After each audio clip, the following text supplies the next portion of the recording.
What up, what up, what up?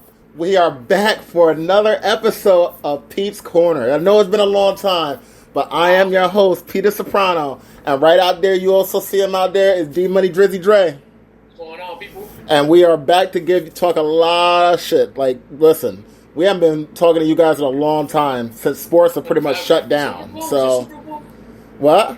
Yeah, I think the last time was the Super Bowl. It's been a long time since we actually had a show. I mean, we can't be doing that again, man. We got to talk about something. So, absolutely, dude. There's a lot to talk about, especially with the whole NFL draft coming out too. Yeah. So the big thing right now, obviously, coronavirus took over everything. COVID-19. So everything is still shut down. Things will start to progressively come back over the next month or two, but. Listen, the big thing this week, we had the NFL schedule released, and I know you had a lot of things that you wanted to say about that, Dre, so why don't you take that part away? Cool, man. Well, before we start, I know you guys had a chance to touch up on it. I want to touch up on it. I just want to send my condolences and love to Jimmy Glenn's family. Definitely. And Uncle Jimmy, dude, it's like you said, man, unfortunately, not just the sports world, but people's lives is changing, and this pandemic took a dear friend of ours, and just to touch on it real quick, man. I mean, dude, every time we go out, we have good times with the boxing family. Dude, when I first started going out with you to Madison Square Garden, the first place we'll go to right after anything, whether it's wrestling, boxing, anything, the first thing we'll go to Jimmy's Corner. Yeah. And he's always there. He always welcomed us with open arms. I was lucky that he was open, because obviously you knew him longer than I did, but he took me right in, like as if as if he knew me for a long time. Yeah. And obviously this is gonna be a super big void that's gonna be attached to us. So my condolences to him, his family, his son, and everybody that had a close connection with him. It's amazing how many people. It's amazing. Yeah, oh my God. Everybody just came out talking about it. Everybody showed their pictures. Everybody said their condolences. Everybody talked about how great of a person he was. And Vic on the show talked about even with his wife being mean to him on purpose. But it was almost like that was her way of showing love. Like, I still remember every single time Vic would have his chair in the middle of the aisle, like people are trying to get through. And his wife would always come through, like, get out of the aisle, get out of the aisle. So it was just one of those things. Like, it was funny. Like, it felt like you were home. It felt like if you were at my house, or if I was at your house, and and you got the mom or the father talking to you, and that's how it felt. It felt like home. I remember one time before we get started for the David Lemieux Golovkin weekend. I remember the promotional company. Mm-hmm. They said they set certain locations to go pick up the tickets for the weigh-in. Yeah. Because they said that for the weigh-ins, you need the tickets. Yeah. And Jimmy's Corner was one of the spots. I remember I got up that day. I went to Jimmy's Corner, and that thing was packed. Yeah. But it was packed because people were getting tickets. Yeah. As soon as I walked in, I went straight to the bag, pushing people. As soon as he saw me, he said, "What's going on, bro?" Like, at first, he didn't recognize me. He said, "Damn, boy, you growing up." He said, "You got facial hair now or whatever." But he was like, I asked him, I said, "Yo, what's up with the tickets? They're gone?" He said, "Nah, don't worry about it." Like, he said, "We ran out." I went to the bar, got a beer with my sister. Yeah. He came back to me. Matter of fact, his son came to me. Yeah. He said, "Hey, look, my father sent you these." Wow. I was like, "Damn, dude. Like, I understand. I probably got there a little late, though." Yeah. But that's the type of dude that Jimmy was. Always looking after people. Always making sure people were comfortable at his bar. Yeah. And it's sad. It's truly sad. And like I said, my condolences out to him and his family. He'll never be forgotten, man. Ever. Well, let's get started, man. So the NFL schedule. Yeah. It was exciting, man. Again, the whole draft and now the NFL schedule, at least to me, the NFL schedule, once it's out, to me, that's when the season is going to approach fast. Yeah. So, Pete, I wanted to ask you, in your opinion, what do you think of the Tennessee Titans schedule, and are there 3 games that stick out to you that you might be looking forward to the most? Yeah, I actually looked over the schedule. I went over the records and stuff. I think they're going to have like a 10-6, 11-5 type of year, where it'll probably be the 3 or 4 seed in the AFC. The 3 games that stood out by far to me is the opener, because usually, especially as a Titans fans, you don't really think that you're going to be on prime time for an opener. And they're going to be the last game of the week, Monday night, late game in Denver. And It's just shocked me because one, they don't usually put my Tennessee Titans on Monday night normally that much. Last time I think was 2 years ago. They played against the Dallas Cowboys and they beat them up a little bit. So Cowboys fans can't say nothing to me, but I think that just having them be on opening night in front of the in front of everybody, because everybody watches on Monday night, and after what the season they had last year, this is their chance, and they're an underdog in that game. I think they're a 3.5-point underdog. So there's a chance. Denver Broncos in Denver. And Tennessee's underdog. Yeah, 3.5-point underdog. So this is their chance to come out now and say that. I mean, but listen, they were a 9-7 team last year. They got hot at the right time. So now this is their chance to say, all right, we were for real. We're a legit team. We're gonna go out there opening week and show people what we are. So I think that was one of the big important games to me. The second big game, November 22nd against Baltimore. The reason why Baltimore got their ass kicked last year, they were the number 1 seed. Everybody thought they were going to the Super Bowl. They were a double-digit favorite against Tennessee, and they got rolled over early. And they're going to want revenge, and they're going to want revenge really bad. So that is going to be a statement game. If Baltimore wins that game, they got their revenge. If Tennessee wins that game, they're going to be completely in Baltimore's head. They're going to say, we own them. Like, they're our new Jacksonville. We have them now. So, and then the last game is going to be just like one of those legendary games because it's Lambeau Field right after Christmas. December 27th, you are going to be in chilly, frozen Lambeau Field.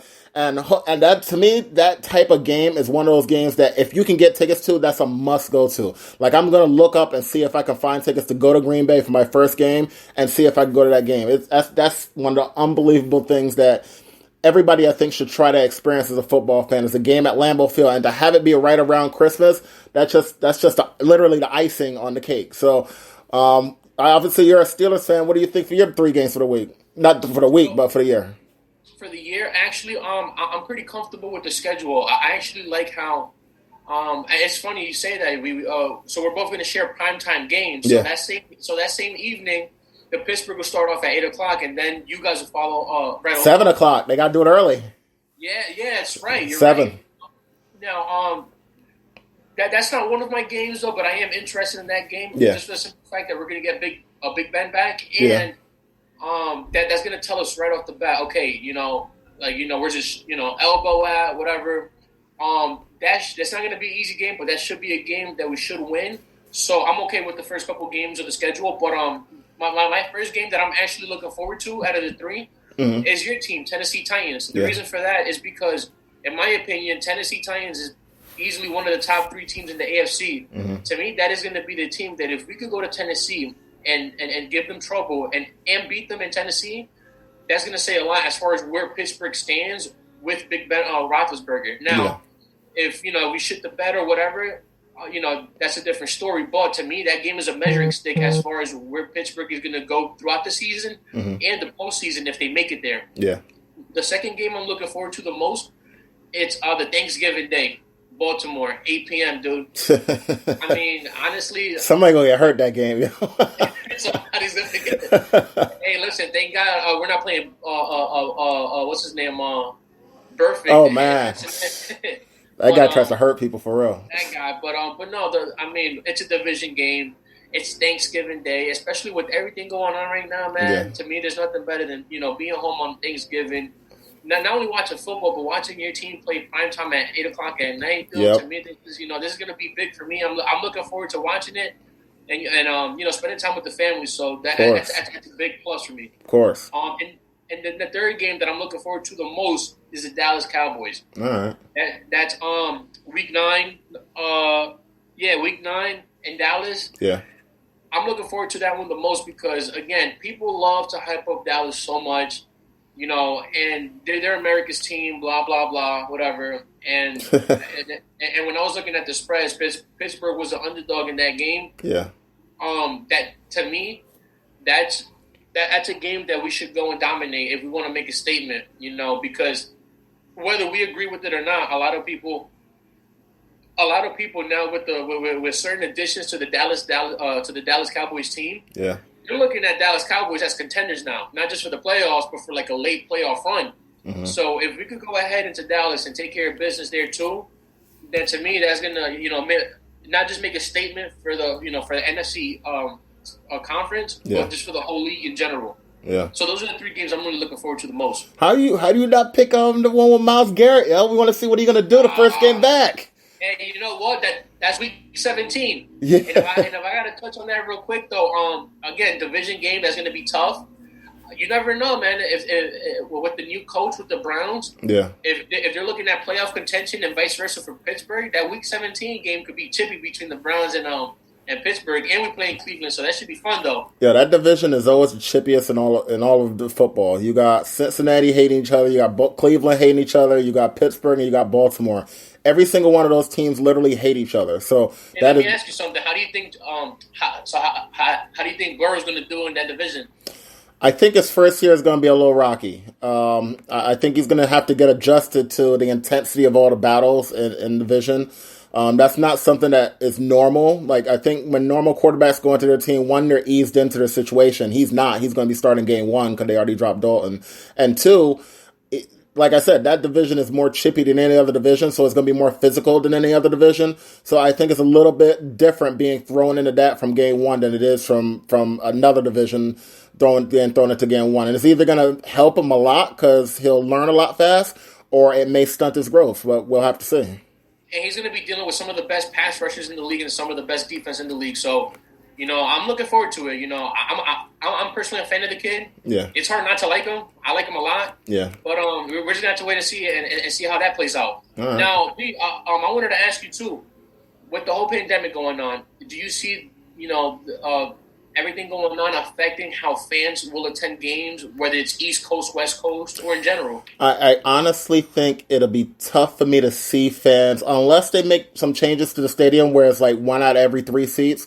It's very hard for me to see that they immediately let fans in to start the season because September is about 3.5 months away, 3.5 to 4 months away.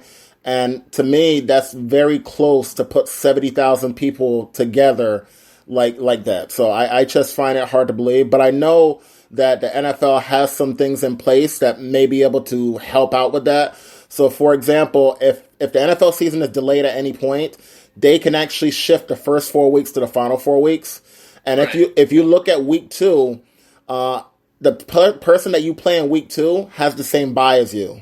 So that if you have to play the bye week instead of playing week two, you can play that week. So everything is shifted around a little bit that it can be pretty much shifted where week one will turn into week 18, week two will turn into week 19 or whatever and shift it around from there. So they have a little bit of things in place where they can move it. And I think that they're going to try to play it, but if they can't get fans in there, I think they'll still go for it. I think football is a made for TV sport, so I don't think it'll hurt it that much. The one big difference will be home field advantage. You won't hear the crowd cheering for you when you do well and booing the other team.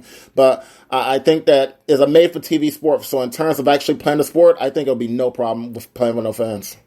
That's a good point because and the point I was making to some people today too was, on TV, you see the yard lines, you see, the first down yellow lines, Yep. the red lines, and everything. So you actually get a better feeling for Yes. it when you're watching it on TV. It's completely made for TV. Exactly. So I completely agree with you. No fans, obviously, the only disadvantage I see is for the home teams. Yeah. No home field advantage, but that's about it. Otherwise, I'll personally be okay with it if that were the case, though. Now, but obviously, we want to see fans, especially us going to these games. Yeah, but I mean, and also you get a true sense of who the better team is if there's no fans swaying everything, because fans not only sway the players, but they may sway referees. They may sway how the game is called. So if the game is called directly down the line, like you're on a regular practice field, neutral field, you get to see who actually the real team is, the better prepared team is. And we might get some really good trash talking too. Yeah, oh man, that's the part I can't wait to see, because tennis actually came back today. Tennis was playing a game with no fans, and it was actually weird but fun to watch. They were playing on the Tennis Network. It was live. It was from West Palm Beach, Florida. And you can hear like the players talking to each other. You can hear like the announcer when they call out and everything like that. And they played it where it was just the two people. There was no ball boys. They actually went and got their own balls when they hit it. And it was one referee, and that was it. And they kind of like judged themselves, so it was new, but it actually went pretty well. It wasn't bad. Wow. Yeah, this is something that we're gonna have to get used to, but I'm really looking forward to it because again, it'll be very interesting to see the league play with no fans, Mm-hmm. where you can actually hear the hits because they're hard. When Yeah. you go to these games, they get hit hard. Yeah. Sometimes you can hear it on TV.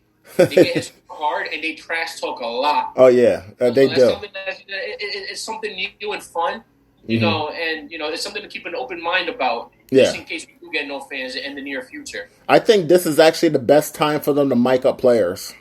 Like, that would be awesome to have mic'd up. Like, they can obviously listen to see what they could put on TV and can't put on TV, but I think this is the best time because you get a complete insight of the trash talking, and you can cut out the stuff that's too dirty for TV. Wow. Some of the characters in the NFL, I would definitely mic up. Yeah. Like, for sure. I'll tell you what, cornerbacks talk more trash than anybody else, and they almost have to, because they have to have that little cockiness inside them to be, because they're left out there on the island 90% of the time, so they have to try to get in the wide receiver's head. So if you mic'd up the cornerbacks alone, that'll be a great thing. Wow. Yeah. I mean, like I said, weird but yet exciting times, ahead of us. Mm. All right. So now, what else we got for football?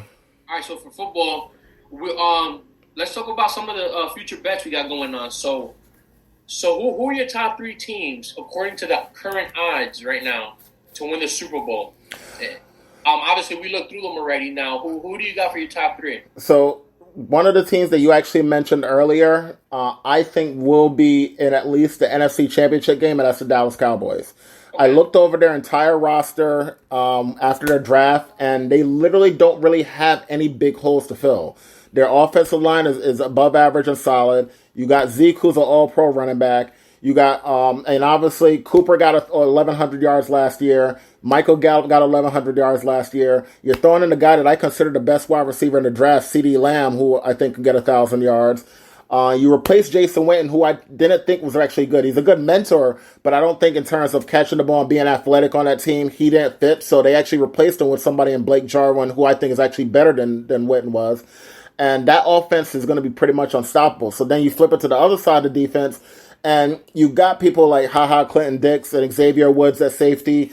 You got people all around the field. They drafted a cornerback in Trayvon Diggs to help fill the role for Byron Jones leaving. And obviously they have pass rushers like Lawrence and everybody. And their linebacking crew is great with Jalen Smith and also Sean Lee. And they just have a stacked team on paper. But I think them firing the coach and getting a new voice in there, I think is going to be the biggest impact. Because now when you get tired of hearing the same coach all the time. So when you finally get that new coach in there, you got a new energy. Everybody is ready to play for them. They're ready to prove themselves. And I think, and their odds are 22-1. For me to say that a team is going to be in the NFC Championship, so you're one game away from the Super Bowl and you're at 22-1, I'm going to bet on them every day. So my first pick is Dallas Cowboys at 22-1. My second pick, I won't take as long as this, but my second pick is actually on you guys, the Pittsburgh Steelers, at 28-1. I think you guys will be a top 4 team in the AFC. So you'll be one game away from the AFC Championship game. And with that, at 28-1, it's pretty hard to really complain about that when you got big men coming back. If James Conner can stay healthy, you got Juju, you got Clay Poole that you drafted in the second round. So you have people now, and you almost had a good offensive line. You had a top 5 defense last year. Everything is coming together at the right time to where you guys can easily get to the divisional round or get to the AFC Championship game. So at 28-1, I can't really complain about that. Now, last team that I'm going to put in there, and this is not being a homer, the Tennessee Titans. The Tennessee Titans went to the AFC Championship game last year. They are in a division where Houston seems to be giving away all their players. The Indianapolis Colts, I don't know what's going on with them. And it's just like, it's amazing that they are right now at 28-1, at 30-1. So that's going to be my other team to put in there. All right, sorry for the technical difficulties. My power happened to go out as I'm in the middle of a rainstorm right now, like a horrible one. So my power went out, so you might have heard a little blank space or whatever.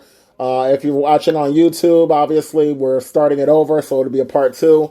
But if you're listening on iTunes and anything like that, it was just a little bit of a break. But what I was talking about is my 13th for my future bet, and that's going to be the Tennessee Titans. Tennessee Titans are in the division with Houston, who's selling away everybody, with Jacksonville, who I think may be the worst team in football, and the Indianapolis Colts, who may be good, but they have a quarterback that's going to be there for the first year. We don't know how he's going to react to the team or anything like that. So you have a team that was in the AFC Championship game last year, and they're 30-1. So at that odds, I have to jump all over the Tennessee Titans.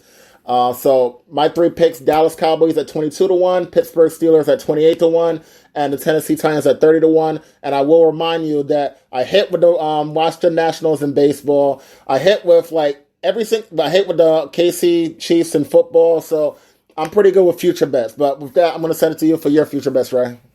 Hey, listen, man. And if I got to boast myself for a little bit, I did predict that Game 7 win for the Nats too. So I mean, you did. Listen, I'm not. I picked them months ahead, but you did pick it though. Exactly. I'm not on your level, but you know, at least I could boast a little bit though. But yeah. So for me, right off the bat, I'm gonna have to agree with you with the Tennessee Titans, only because they did get to the championship game, the AFC Championship game. Very well balanced team. Probably missing a couple of pieces on defense. Yeah. Mainly pass rushers. Yeah. Again, if you guys could get some solid pass rushers, I think you guys would be so balanced in all aspects of the team that you guys could have a legitimate shot to get to the Super Bowl, in my opinion. And again, you said those odds, which were what plus 30-1. Exactly, 3-1. So to me, 30-1. 30-1. Yeah, I would hop all over that. The other team too, despite the for the NFC Championship, despite how the draft went and how they might be portraying it as being toxic, I think Green Bay has a solid shot to get to the NFC Championship. They made it last year, So they're there. It's not like Can y'all get some Aaron Rodgers some help though, man? Give him a wide receiver, man. Damn. Yeah, it sucks. Again, that's a different topic for a different day. Yeah. And I know the draft day kind of put a lot of things into perspective. But with that being said, I still think they're a legitimate threat to anybody in the NFC.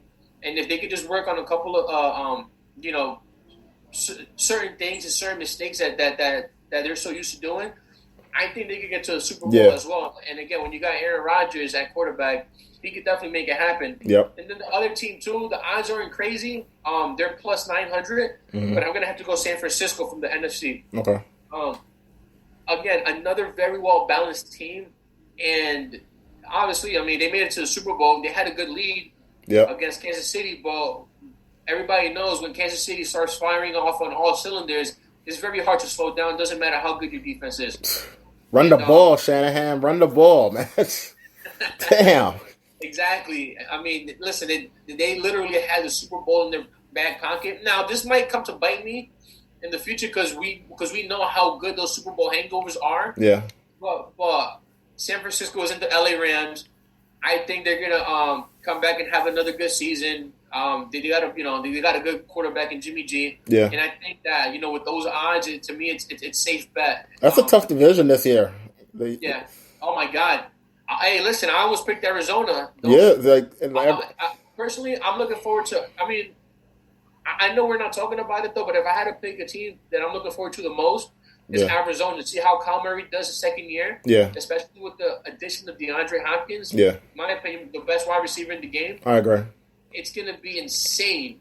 You got them. You got obviously Seattle's over there with Russell Wilson. You got Garoppolo. And it's just one of those divisions that is going to be from top to bottom. It's just really tight. Like you didn't even mentioning the Rams. Rams were in the Super Bowl a couple years ago. So you got a team that's just stacked. Like it's going to be hell to get through that division.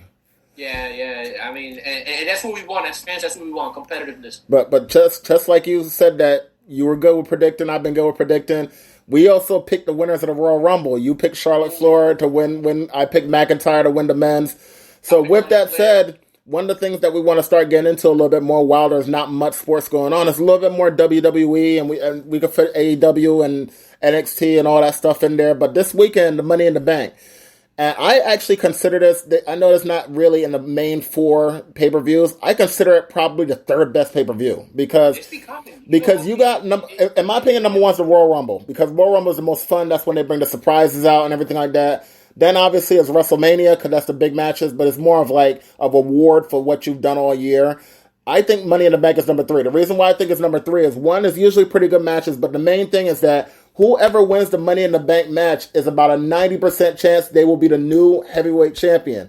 And that means that is the person that they are giving the push to for the next 6 months. So it's so big to win that one match that I think, and the match is usually a really good match, I think it's elevated the Money in the Bank to the 3rd best pay-per-view. What do you think, bro? I agree.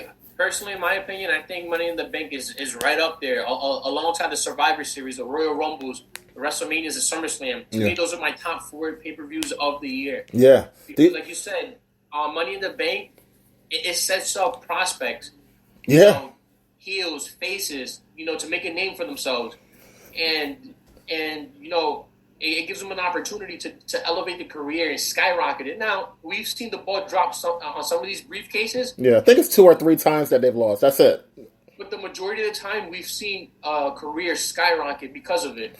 Like one that comes to mind is Edge. Yeah. That was one that came to my mind. Is probably one of the biggest pops you will hear for all the Money in the Bank cash-ins is Dolph Ziggler. Dolph Ziggler, the night after WrestleMania, cashed in his Money in the Bank. And on Roberto Del Rio, and the crowd went completely nuts. Like, that's one of the loudest pops you will hear. AJ. Yep, AJ and Big E. AJ and Big E came down to the ring with him, and people don't even notice this. After he won the title, if you look at AJ Lee's face, her face is in shock of how loud the crowd is. The crowd is so loud that you can hear her almost grabbing her head. That's how loud they were. And it was the Raw after WrestleMania too. Yeah, it was. So it was just, that crowd is already the best crowd of the year. If you could ever go to the Raw after WrestleMania is almost as good as WrestleMania. That's how good it is. You have to get to that show. Is that your favorite cash-in? Yeah, I think that's well, I'm not even going to say that. There's a lot of cash-ins I like. Like, I like the Edge one that you said. I like the Dolph Ziggler. The thing about it is that every time that as long as they hold the briefcase, that's why I like when they actually hold it a long time, is as long as you hold that briefcase, you're always waiting for that song to pop. Like, every event you go to, like, yo, this could happen. Like, it could happen tonight. Yes. So it's always so awesome when somebody is just holding it. I think the best times to do it is either you wait till Monday Night Raw when nobody's expecting it after a pay-per-view, or the same night, like Alexa Bliss did. Like, the same night, I'm like, holy shit. Like, she was in the championship match and she walks out that night as a champion. So I think those are the best 2 times to cash it in. The same night or wait a long time to where it's unexpected. Yeah, I agree. I mean, there's a lot of, the top 2 that stick out to me was one, Edge. I hated Edge at that time. Because I remember when he came out, Cena had just went through a gruesome, ugly Elimination Chamber match. Yeah. And this was back then when they were able to show blood on pay-per-view. Yeah. John Cena was busted. And then when I saw Edge come out with the briefcase and Mr. McMahon, yeah, my stomach dropped. And Edge just came out there and took care of business. The second one that came out to me, that pops up to me, is the CM Punk one. Yeah. When Batista destroyed Edge. Yeah. And I remember Edge had just got drafted to Raw. And he was boasting about how he's going to take the titles and all that. He's going to keep all titles. Yeah. Batista destroyed him. And then, but this was a straight edge Punk. Yeah. By the way. Yeah, it was, yeah. So I remember he came out, a young prospect, came out with the referee and took care of business. Dude, the Punk was insane. And you saw the emotions of CM Punk's face, too. Yeah, it was awesome. He finally got that push. I really, and even if you look at the recent one, we just started having women's Money in the Bank, and you saw Carmella win it. So even to give her a push, like, you never really know who they're going to give the push to, which is the best part about that. So with that said, we got 6 matches that night. I'm going to start off with the match. There's 2 matches that I think are kind of like lower tier compared to the other ones, even though every match is involving a championship or involving winning the chance to win a championship. So the first match I'm going to start off with is the Fatal 4-Way Tag Team. The New Day, who are obviously the champions, with Big E and Kofi, Miz and Morrison, the Forgotten Sons, who recently just came up a couple weeks ago from NXT, and the Lucha House Party. What do you think happens, Dre? In my opinion, I think the logical answer is New Day retains. Yeah, They just got the title not too long ago. yeah. Now, if they were to drop the titles, Hmm. I would. The only team I would not mind them dropping it to would be Miz and Morrison. Yeah, Because to me, they've been entertaining. I like them. They're a good tag team. yeah. I don't. I hope that sticks around for a little while because they've been entertaining though. But my pick, I'm going to go with New Day. Like I said, the logical.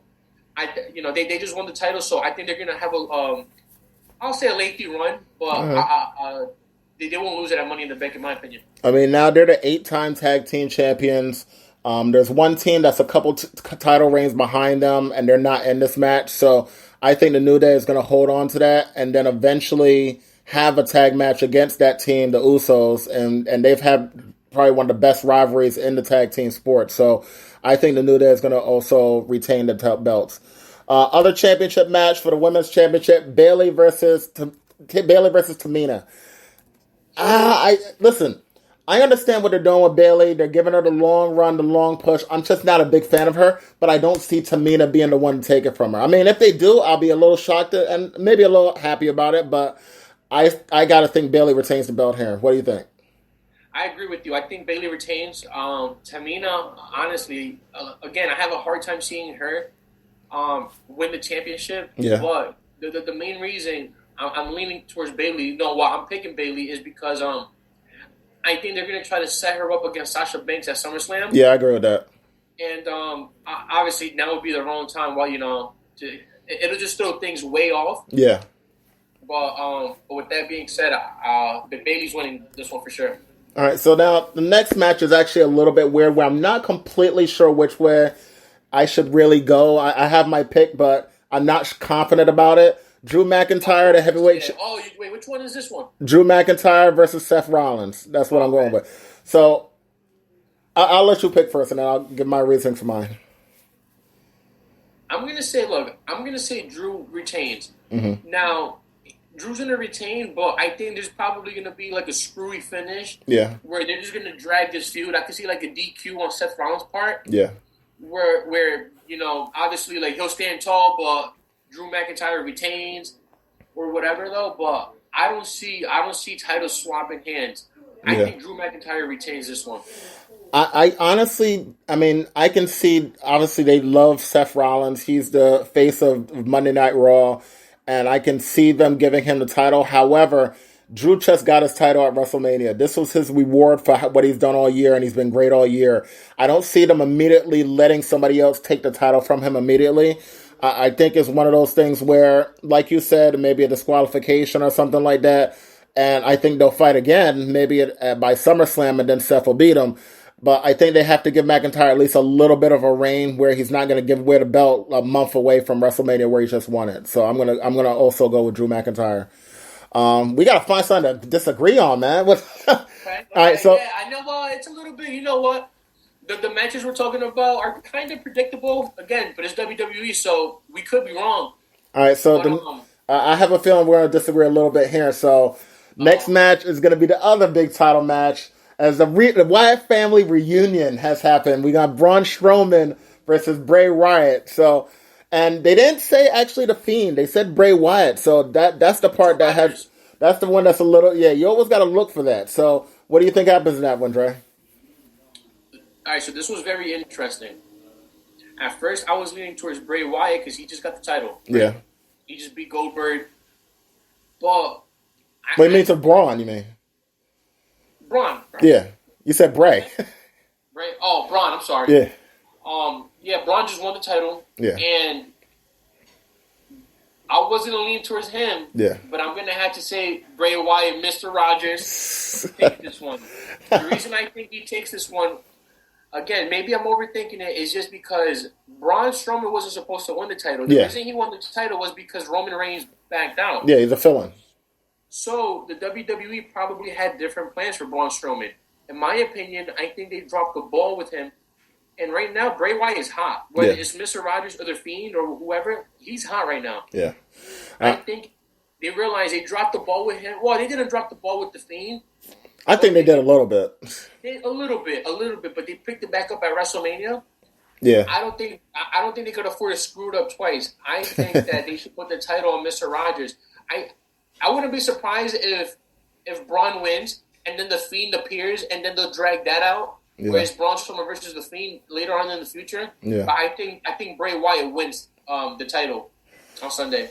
I think the reason why I'm going to disagree and go with Braun here is just because they haven't said it's the Fiend. I think the Fiend is one of those guys where I think he would be able to beat Braun Strowman.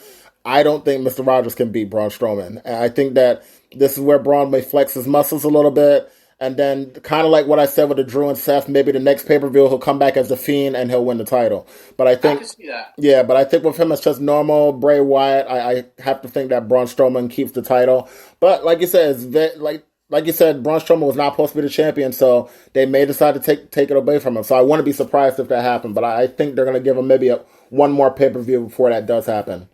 Yep. So now, the two big matches of the night. We got about 9 minutes to go. So this is the big one. I'm going to start off with the men's. You got Now let me ask you. Do you want to give one pick per gender, or do you want to do like two picks, like your first and second option? Nah, we gotta get one because it's One, all right. yeah. Because with Royal Rumble we had 30 people to pick from. We had to pick at least more than one person, but with this we only got 6 people in each match, so we got to get one. So men's Money in the Bank ladder match, climbing the corporate ladder. We got Daniel Bryan, Rey Mysterio, Aleister Black, King Corbin, Otis, and AJ Styles. What do you think happens, Ray? I think for the men's, AJ Styles wins the Money in the Bank Okay. match. Real quick, the reason for that is because not only is he an amazing heel, I think he'll be able to elevate Drew McIntyre in the near future if he wins the title, the Money in the Bank briefcase. Yeah. And obviously, if he wins, he's going to end up feuding with him anyways. I think that'll help Drew McIntyre a lot. AJ doesn't need the title, Yeah. but obviously Drew McIntyre needs that dancing partner. Now that Roman Reigns is gone, Brock Lesnar's nowhere to be found. I think AJ Styles is that next person, in my opinion, that can help Drew McIntyre. And plus, he's a great heel. So right now, I think a great heel would be entertaining to hold the briefcase. So I'm going to have to go with AJ Styles in this one. This match actually has a lot of people I think can take it. I don't think Rey Mysterio is that type of person because I don't think he really should get a title at his age. He's almost in retirement. Otis, I don't think is fit for that. He's still feuding back and forth with the Mandy situation and Dolph and everything, so I don't see it. AJ entered at the last second, so I can see it possibly going to him. King Corbin He won the gauntlet match too, so he looked pretty good. yeah, and King Corbin is the ultimate heel. So I can see them doing it because it's a great when the heel has it. I love it when a heel has the Money in the Bank. So I would like it to be. Now, pull the trigger on King Corbin. I would love King Corbin to be the person. So I will be very excited if King Corbin won it, but I don't think he's going to win it. I was pretty much down to 2 people: Daniel Bryan and Aleister Black. And I was with Daniel Bryan because Daniel Bryan has it. He can wrestle. He can talk on the mic. He can do everything. So Daniel Bryan was my guy. But I just have a funny feeling that this is the time that they push Aleister Black. They've been putting him against the no-names that had them beat him. They've had him against some superstars. They had him against AJ Styles. They had him against top people, and he still won matches. You don't really know. There's no significant reason that you've seen Aleister Black get a setback. A lot of times when they try to push somebody, something will happen, and then all of a sudden there'll be a setback. They lose a match, whatever. You haven't seen that with Aleister Black. I think this is the perfect time to put Aleister Black in the forefront. I think they've been prepping him for this, and I think as soon as you see a match later on, maybe 6 months later, and then you just hear the song come on, and you see him come up from underneath the stage, and everybody will go nuts, and he wins the title. I think that'll be a perfect scenario. So I'm going to go with Aleister Black. Pick, by the way, too. He was the second pick? Now's the time. In my opinion, now's the time for Aleister Black to win. If he doesn't, obviously, just give it a little bit more time. Yeah. But I would not be mad at all if Aleister Black wins this. So now we move on to the women's Money in the Bank, and I think this is also very interesting. You got Asuka, Shayna Baszler, Nia Jax, Dana Brooke, Lacey Evans, and Carmella. I want to get out of the way and say I do not think Carmella's going to win it again, so no. I don't think that's going to happen. I don't even know why. I think Dana Brooke is in there kind of like Otis is in there with the men's just as an extra person, so I don't think she really has a chance. Maybe you think differently. Lacey Evans is somebody who I think does have a legit chance. However, they've given her a couple title shots. I just don't see her really doing it right now. Nia Jax is somebody that's interesting because Nia Jax is just coming back off an injury. They got her a couple light press work, and you can see her cashing in to win the title. So that one is one that would probably be my second pick. Then you got Asuka and Shayna Baszler. Asuka is a person that I think deserves it. I think they've screwed her a couple times, but they just seem to disrespect her so many times that I just don't see them giving to her. I think this is going to be Shayna Baszler, and she's going to cash in on Becky to get pretty much payback for losing the WrestleMania match. So I'm going with Shayna Baszler. What do you think? It's funny because my second pick is your number one pick. Again? That's my second pick. And my first pick is your second pick, Asuka. So I'm going to go, it's funny, with the same thing with the men's, but with Asuka, I just think right now, it's weird, right? So with everything going on, right, empty arenas, yeah, Asuka's been entertaining. Yes, she has. She definitely has. So entertaining, and I don't know what it was, maybe the crowd or just so much pressure or a lot of things happening at once. Yeah. But without the crowd, I think WWE Creative has allowed to think more outside the box and allowed Asuka to be her own character. Yeah. It is. They've let her. They haven't tried to change her. Like I remember they tried to make her speak more English and everything like that. Right. They haven't tried to change her, and it's been awesome. Like I loved it, dude. I love the way I love the direction Asuka's going in. Yeah. And maybe I'm thinking, with my gut feeling and not my brain, I'm gonna go Asuka in this one. All right. I just didn't like them. I didn't like them the build up that they had with Asuka for Becky Lynch. And then all of a sudden she loses. I'm like, you made this as the one person that Becky Lynch can't beat. This was her white elephant, and then all of a sudden she beats her real quick. I didn't understand that, so I don't know. But maybe like how I had Shayna, maybe getting her revenge, maybe that'll be Asuka's revenge also. So I completely agree. It's going to be awesome. Listen, I have to give it to WWE. They've put on some good shows on a weekly basis as well as their pay-per-view for WrestleMania. It was much better than I thought it would have, and I have to give my hats off to them. I definitely will be watching Money in the Bank this weekend, and it's gonna be. I think it'll be fun. What do you think about? It's gonna be fun because we know it's gonna be a theatric one. Because think about it, the briefcase is gonna be overhead. Yeah, so that's the thing. So there's gonna be a lot of stunts. We saw the graveyard, the graveyard match between Aiden. That was a great match. The Firefly Funhouse was an amazing match. It's going to be awesome. I want to see somebody get tossed over the side, yeah. I want to see... somebody has to get thrown off the building. Yeah, I want to see that. I want to see somebody hanging off the side of the building. You just see like their hands just holding on to the side. And then all of a sudden, everybody thinks the match is over and they come up and they come back and win the title. That's it. They win the briefcase.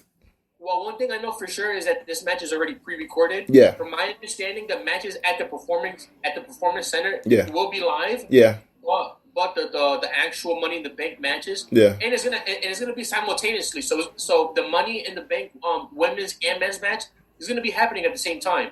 Yeah, that's the craziest part about it. So I just can't wait. That's gonna be nuts to see that. Yeah, guy. Yeah. So look, WWE has an opportunity to Not just be entertaining, but think outside the box. And we know they can do that because we've seen it already at WrestleMania.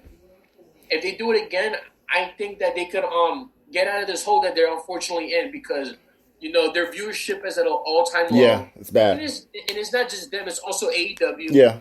Well, I think that if they could think outside the box and make something fun happen, they could definitely get things going again. Listen, sport. Like I've already said, we talked about football. I think boxing, MMA. Those are sports that can go without fans, and it won't really bother much people. I think WWE and AEW without fans does bother people. I think you need the energy of the crowd. You want people chanting. That helps you get into it. You want the pop when something happens or somebody comes back. You're not getting that right now. And then people just watching that are pure wrestling fans and want to see people wrestle.